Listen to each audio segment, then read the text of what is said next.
నమో శ్రీ లక్ష్మీ వెంకటేశ్వరాయ శ్రీ మహాగణాధిపతియే నమః. సంధ్యారంభ విజృంభితం శృతిశిరస్థానాంతరాధిష్ఠితం సప్రేమ భ్రమరాభిధానమ సకుత్సద్వాసనాశోభితం భోగీంద్రాభరణం సమస్త సుమన పూజ్యంగుణావిష్కృతం సేవే శ్రీగిరిమల్లికార్జున మహాలింగం శివాలింగితం. ప్రేక్షకుల నమస్కారాలు తెలియజేస్తూ మనం ఈ వారం రాశి ఫలాలు తెలుసుకుందాం. జూన్ 8వ తారీఖు 2025 నుండి జూన్ 14 వరకు ఉన్న గ్రహాల యొక్క పరిస్థితులను అనుసరించి మనం రాశి ఫలాలు తెలుసుకుందాం. మరి మిథున రాశిలో గురుడు బుధుడు, సింహరాశిలో కేతువు కుజుడు ఈ విధమైనటువంటి సంచారం ఉంటుంది. తులా వృశ్చిక ధనురాశిలో చంద్ర సంచారం, మరి కుంభరాశిలో కాకుండా మీన రాశిలోకి వచ్చేటప్పటికి శని యొక్క ప్రభావం ఉంటుంది. కుంభరాశిలో రాహుగ్రహ ప్రభావము. ఈ విధంగానే గ్రహాల యొక్క ప్రభావాలను అనుసరించి మనం రాశి ఫలాలు తెలుసుకుందాం.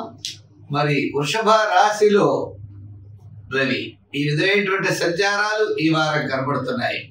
మనం ముందుగా రాశి ఫలాలు తెలుసుకుందాం. తులారాశి, ఈ తులారాశి వారికి వారం పట్టిందల్లా బంగారం అన్నట్లుగా చంద్రుడు జన్మ ద్వితీయ తృతీయ స్థానాల్లో సంచారం. గత 4 వారాల కంటే ఈ వారం చాలా అత్యద్భుతంగా ఉన్నది. ముఖ్యమైన వ్యవహారాలు యోగిస్తాయి. బంధుమిత్రుల యొక్క సహాయ సహకారాలు ఉంటాయి. నూతనమైనటువంటి ప్రయత్నాల్లో అనుకూలత, యొక్క ఆలోచన విధానం చాలా కరెక్ట్గా ఉంటుంది. అంతేకాకుండా ఆత్మస్థైర్యం పెరుగుతుంది, ఆరోగ్యం మెరుగవుతుంది. ఎంచేత అంటే ఈ రాశి వారికి 6వ స్థానంలో శాటర్న్, భాగ్యస్థానంలో గురుడు, ప్రధానమైన గ్రహాలన్నీ కూడా 2 ఉండడం వల్ల కీర్తి ప్రతిష్టలు పెరుగుతాయి. అన్నింటా విజయాన్ని సాధించగలుగుతారు. ఉద్యోగపరమైన అభివృద్ధి, ఆర్థిక సంపదలు లభిస్తాయి. వృత్తుల్లో కూడా న్యాయవాదులు, వైద్యులు, కళారంగం వారు, చిన్న చిన్న చేతి వృత్తి పనివారు, కార్మికులకి, సంచార వృత్తుల వారికి చాలా ప్రోత్సాహకరంగా ఉన్నది.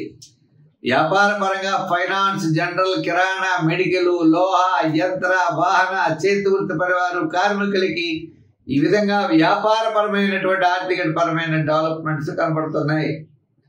ఇంకా దీర్ఘకాలిక ప్రయోజనాన్ని ఇచ్చేటువంటి స్థిరాస్తులు క్రయ విక్రయాదులు లాభిస్తాయి. వివాహాది శుభ ప్రయత్నాల్లో ముందుకు వెళ్ళేటువంటి పరిస్థితులు ఉన్నాయి. అంచేత వార ప్రారంభం, వారము మధ్యలో కొద్దిగా ఆలస్యమైన వారాంతం మళ్ళా అన్నింటా విజయం సాధించగలుగుతారు. కొన్ని ముఖ్యమైన నిర్ణయాలు తీసుకుంటారు. భవిష్యత్తు యొక్క ప్రణాళికలు సిద్ధం చేసుకుంటారు. మీ క్యాలిక్యులేషన్స్ చాలా కరెక్ట్గా ఉండడం వల్ల అన్నింటా దూసుకుపోయేటువంటి అవకాశాలు కనబడుతున్నాయి.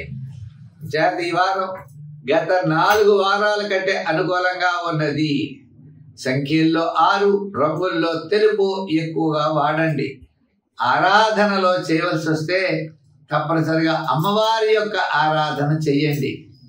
దానాల్లో మినుగులు కానీ మినపప్పు కానీ దానం చేయడం, అమ్మవారికి గారెలు నైవేద్యం పెట్టడం, అమ్మవారిని దర్శించడం ద్వారా విశేషమైన ఫలితాలని పొందగలుగుతారు. మీకేదైనా ధర్మ సందేహం అన్నట్లయితే లైక్ చేసి కామెంట్ రూపంలో తెలియజేయండి. తప్పకుండా సమాధానం చెప్తాం.